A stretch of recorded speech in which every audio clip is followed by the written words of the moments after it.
புரிந்தும் புரியாது செய்த பெரும் பிழைகள் எல்லாம் பொறுத்தாள வேண்டும் உந்தன் பொன்னடியை வணங்குகின்றோம்.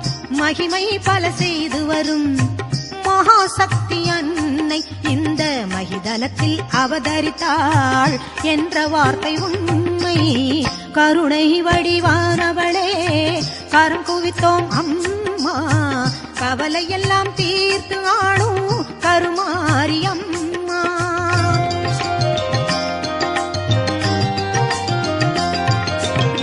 தேசம் எல்லாம் போற்றி வரும் தேவியங்கள் மாறி அம்மா ஈஸ்வரியே இன்பம் எல்லாம் தந்தருள்வாய் கருமாரி.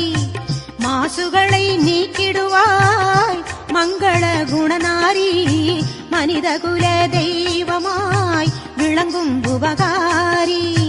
மனிதகுல